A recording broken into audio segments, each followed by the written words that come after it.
You want to tell me what this is all about? Welcome, Detective, to the greatest show this side of the Mississippi.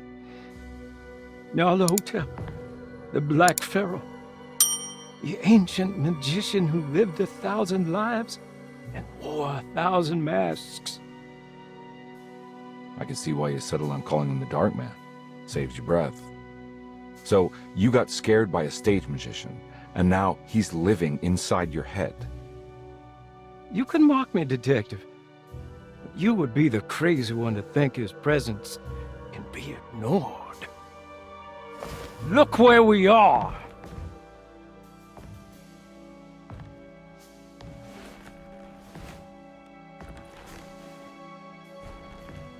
We didn't get to finish our last conversation, did we?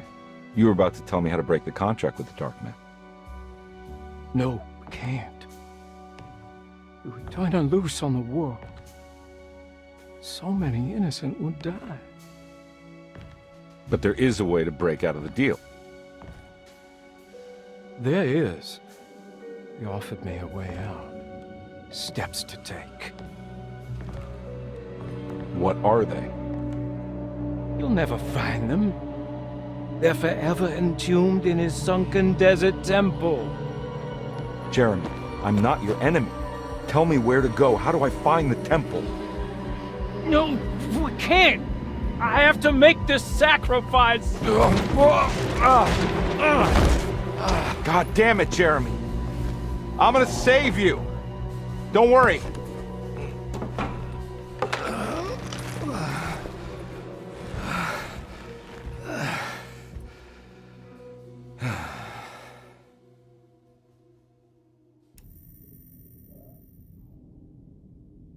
How do you save someone who doesn't want to be saved? Well, he's gonna get saved no matter what. I just need to find the temple somehow.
Oh.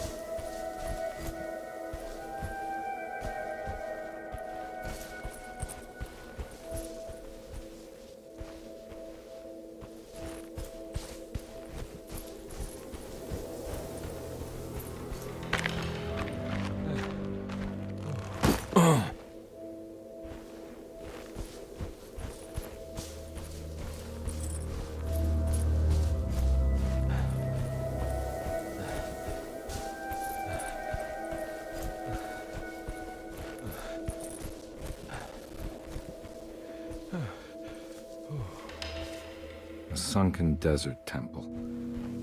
I better get down there.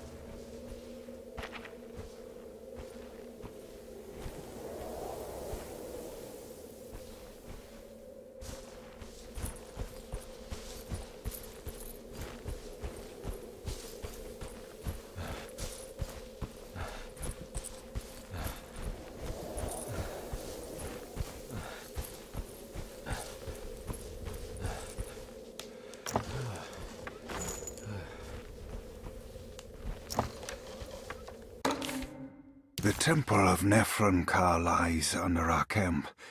Despite all efforts, that unholy site did not collapse, but sink beneath the sand. The pharaoh is long dead, his name meticulously stricken from all ancient writing. But that stage meant for blood and terror remains. The temple is said to be lightless, built to harbor all the haunters of the dark found in the very depths of our universe.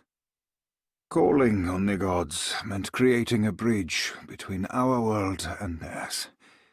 The terrible Aldebaran of Taurus, the Black Sun, was seen as the most important star in the night sky, because, according to the Kitab al-Azif, it was said to be the home of that crawling chaos known as Nyarlathotep. Through ancient mechanisms, it was said that the priests could open shafts channeling the light emitted by that strange stone called the Shining Trapezohedron. Several streams pooled together above the statue of that dark man would then be sent through space towards the Black Sun, a message to the gods.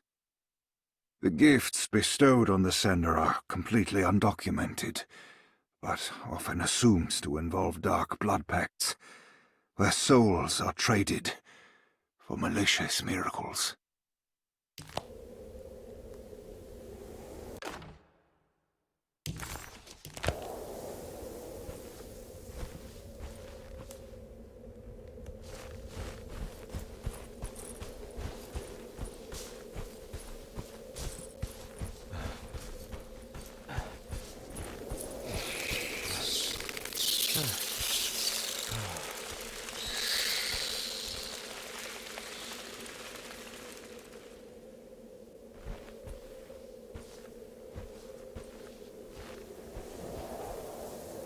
Here we go.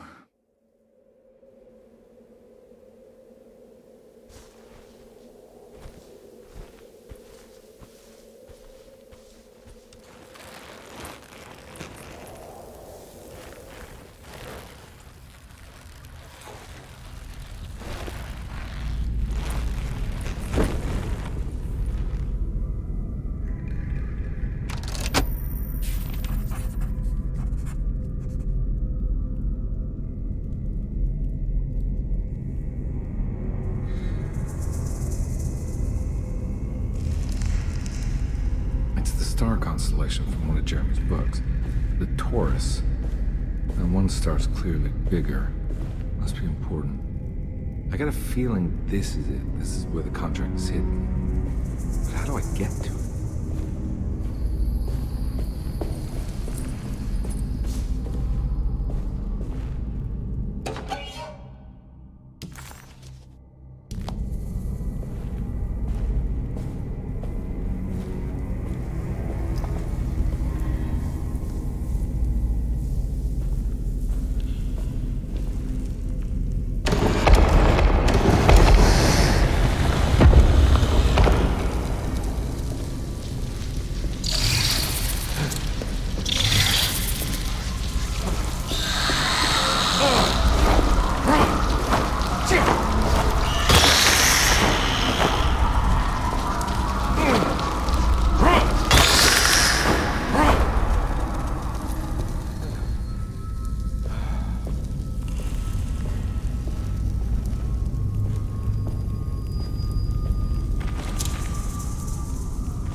This one looks operational.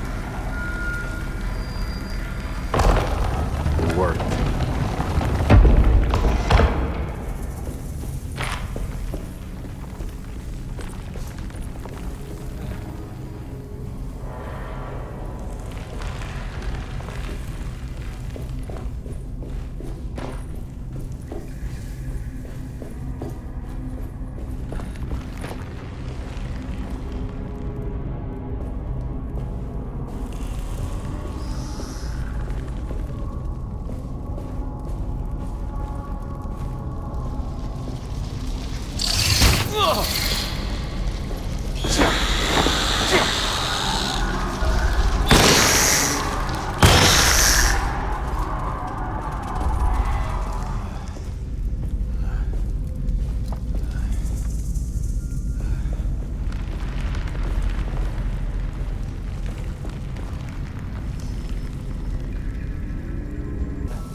This is ready to collapse.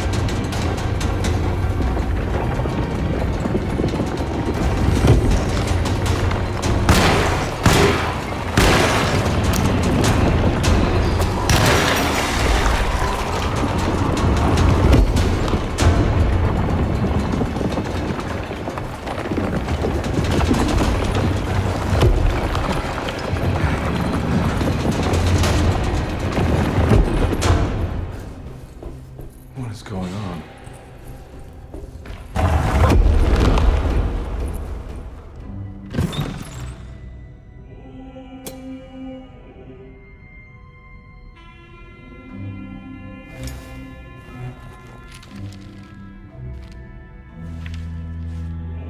Acknowledge psychological trauma, break through barriers of self-deceit, temper manic behavior. These are the Dark Man's terms. The contract. Huh?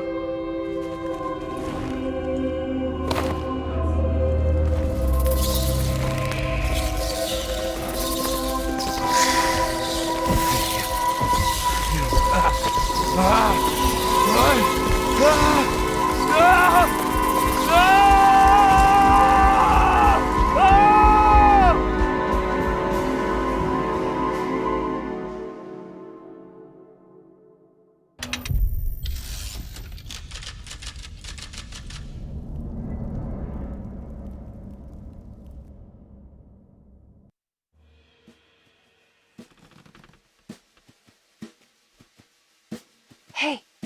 Hey, detective?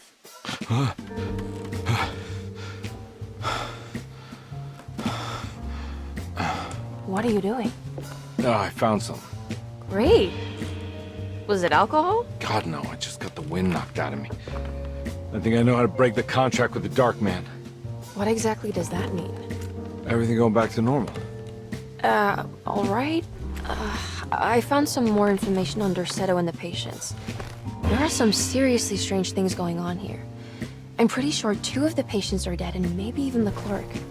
Oh, yeah. I kind of just gave up on worrying about that. Well, just keep your eyes open, I suppose. What were you doing again? Jeremy made a pact with the Dark Man to keep all the madness locked inside Dorsetto.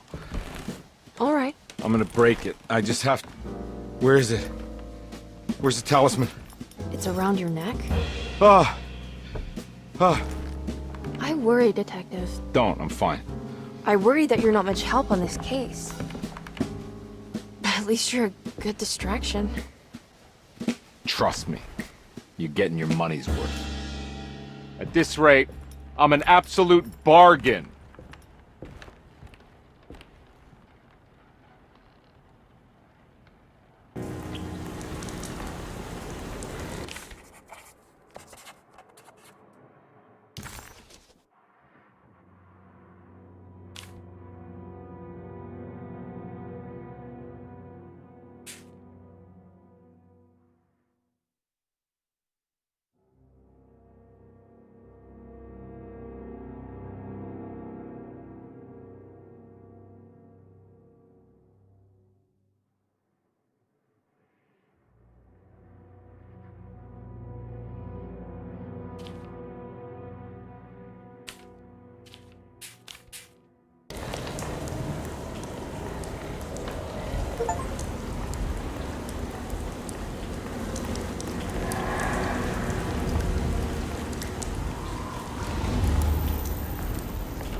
This evening needed some ambiance.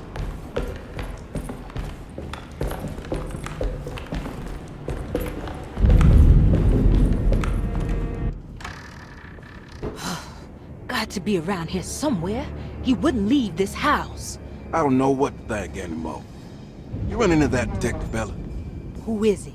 Can he be trusted? I think he one of the good guys. Well, you know, like us. Will he be all right with her coming? Praise the mother. You don't need to know about all that. Just calm down. It ain't time yet. God, it hurts. far as I can tell, Detective Comby seems to be solving problems, not causing them. Just be ready in case he starts anything.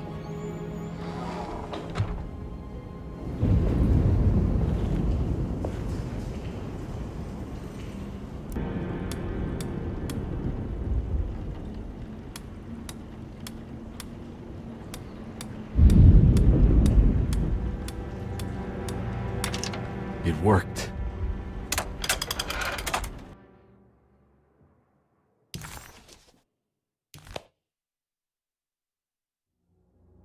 The last guest in the empty room suffered from severe maladaptation. I must write this down, because if I understand the condition sufficiently, it could make me deny this fact at a later date, and there is reason for me to think I may come to suffer the consequences from this dysfunction, as some who came in contact with the guest seemed to adopt a new worldview in which everything was predetermined but broken. Upon accepting this worldview, some memories became unmanageable and later rejected. I do not know what this means. I cannot even remember the fate of the guest. I think they were simply misplaced one day and forgotten. Just like all documents pertaining to this guest, they have all...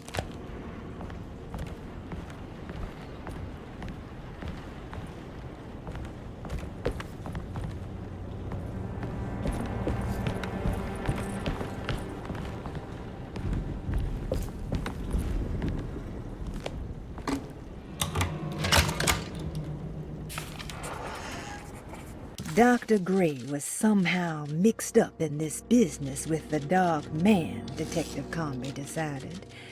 He had to be. Either Dr. Gray was using the idea of the Dark Man to manipulate and torture Jeremy, or the Dark Man was an actual powerful being possessing Jeremy. And in that case, Dr. Gray was simply a stooge. Maybe both could be true at once. Comby felt his mind racing in all directions. No matter what, he had to find a way to break the pact. That was what Jeremy said was needed. It didn't even matter what was true or not. If Jeremy wouldn't leave Desetto before the contract was broken, then Comby had to make it happen. He just wished the steps on the contract made a little more sense. Dr. Gray's office, all to myself. Let's see if we can figure this guy out.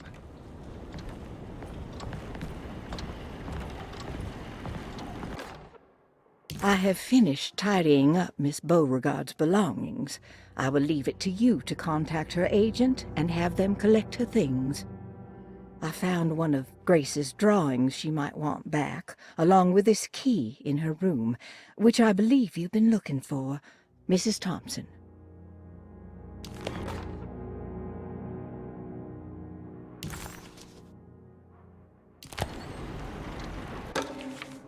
This is where McCarthy has hidden my favorite young. It's very important.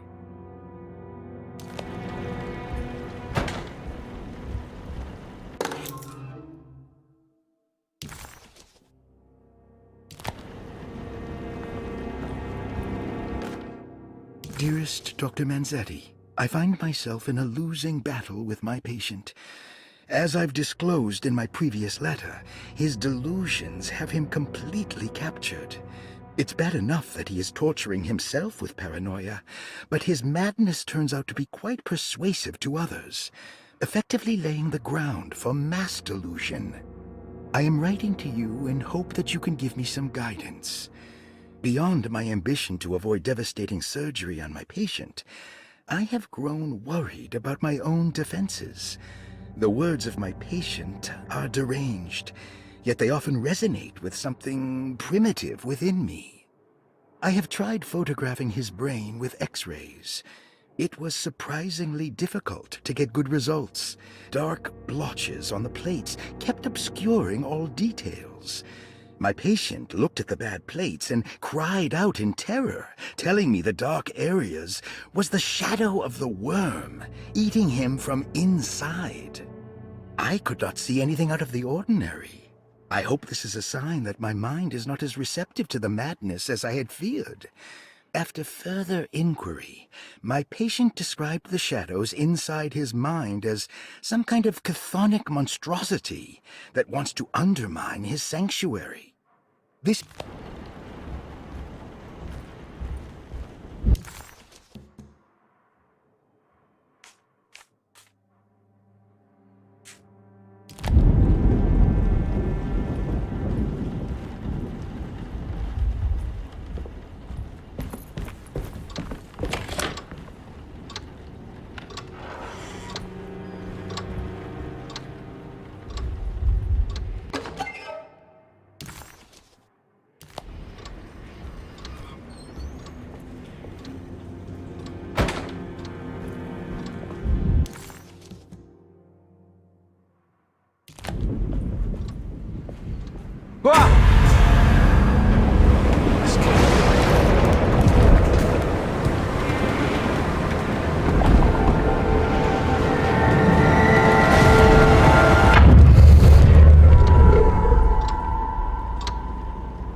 Detective Conby. Good to see you again. Solved your case yet? I'm trying. Hey, Grace, you okay? Oh, she is just peachy, Detective. Are you looking forward to the Feast of St. John, Grace? I can't wait. Kids, ain't they great? What exactly are you planning for tonight? Oh, not much. We eat, we drink, we pay tribute to the wishing tree in the conservatory. The usual. Then why all the excitement? There is just something about tonight. Something's different. I think we all feel it. Besides, we got ourselves some new words for the prayer thanks to your buddy Jeremy. She'll come and turn the world inside out, and things will begin again. That sounds strangely threatening. You should come. Oh, God damn it, Grace. Stay put for once.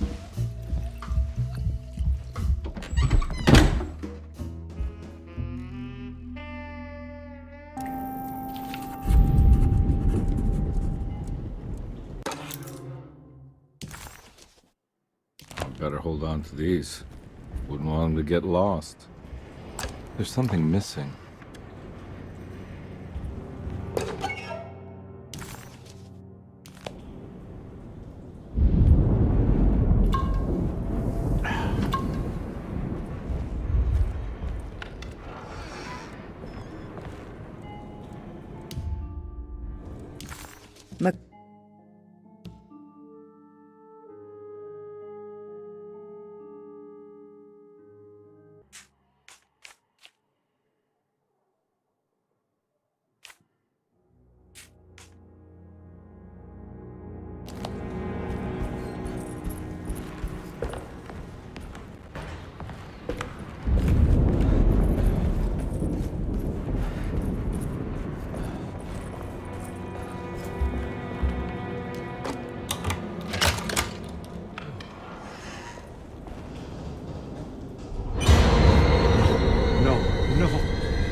Surprisingly neat. Maybe I've been selling that old barfly short.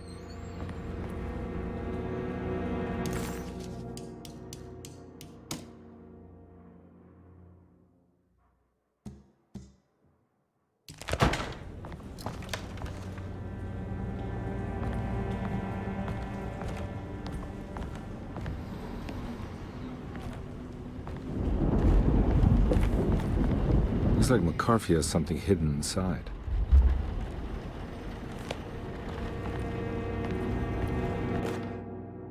Sometimes I think this place makes me worse. That Desetto might be my grave. A coffin made of ostentatious architecture. A Taj Mahal for the drunken depressed. There's something about Desetto. Something about Dr. Gray. Like we all pretend that we're here to get better, when in fact we are here to be forgotten.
I need the key.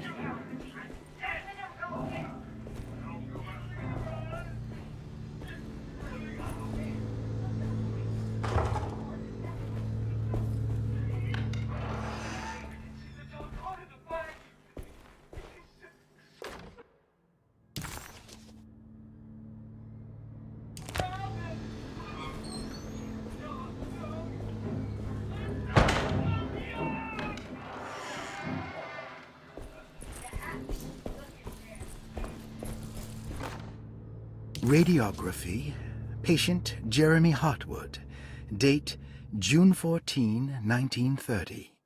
Plates. Jeremy's skull proved difficult to capture properly. Partial radiographs worked best. A complete picture of the brain can be assembled by piecing 3 plates together. Observations.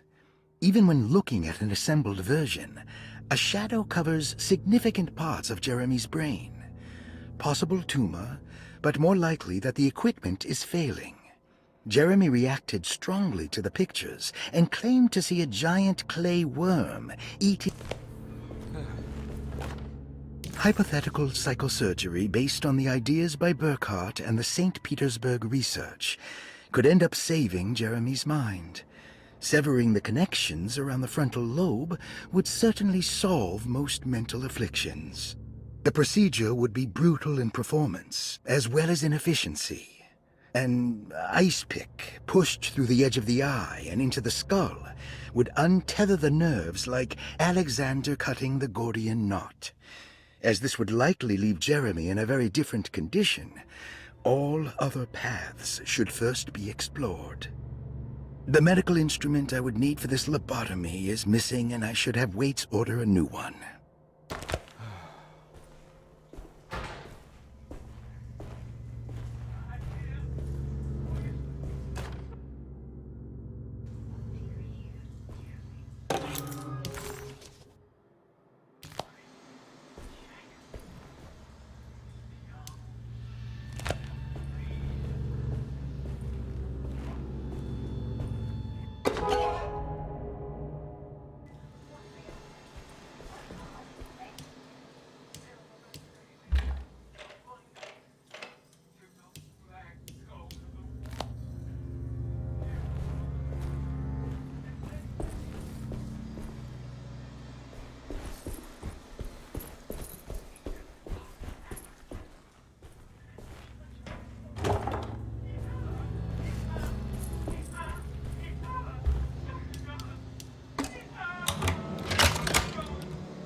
Don't mind if I do.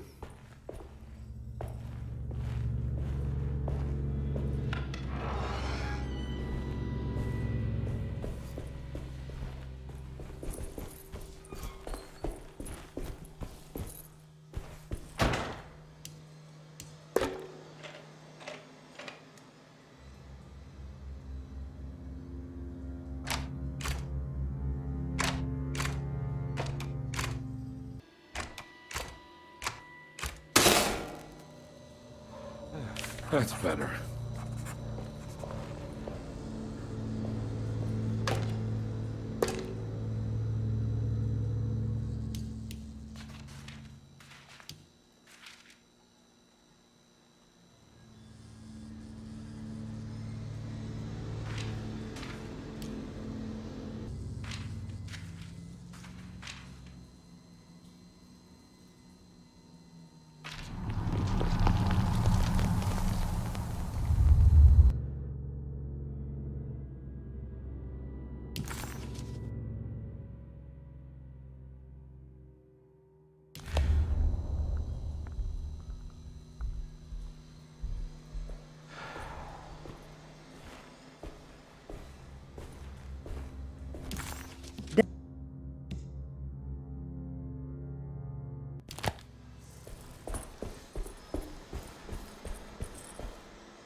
Why does this keep happening? What am I supposed to do?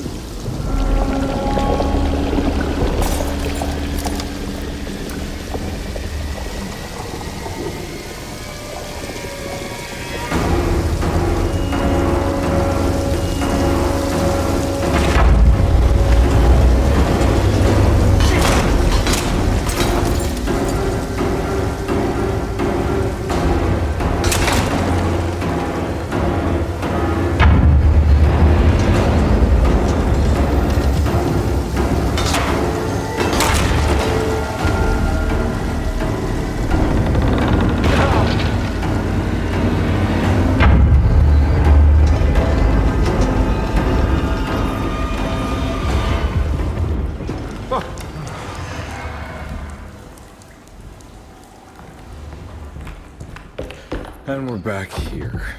Well, perfect time to have a look around this place.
This is where Jeremy's hiding, right? Hello? Is anyone there? Jeremy? I need help! Wait. Can you hear me? I'm stuck in the mud and the fire is taking Jeremy, me. where are you? The motor is dead. I can't do anything more. Hang on, Jeremy. I'll figure something out. I'll get the boat running. Jeremy was calling out for help, But Combi couldn't figure out where the voice was coming from. For a moment, Combi wondered if the boat itself was Jeremy, or if he was below it somehow. It didn't matter right now. Jeremy was clear on one thing. He wanted Combi to get the steamboat running and out of the mud.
The boat's wedged itself right into the bayou.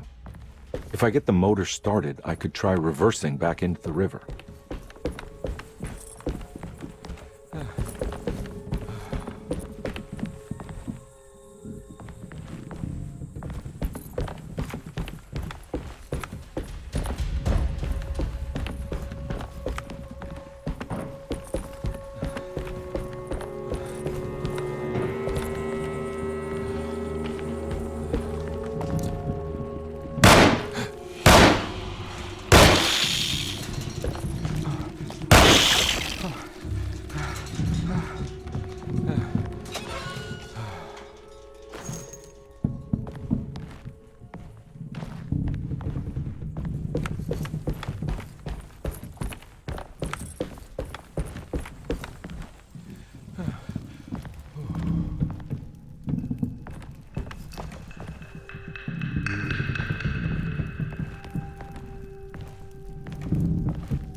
Looks pretty weak.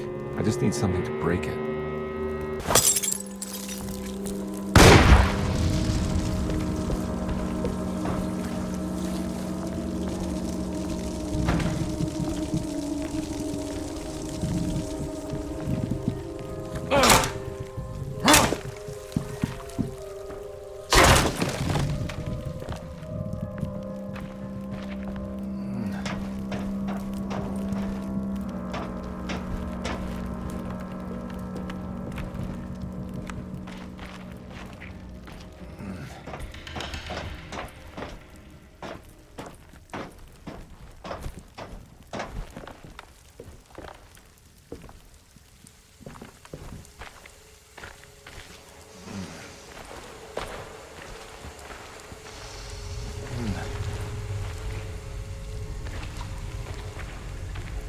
This definitely needs fuel.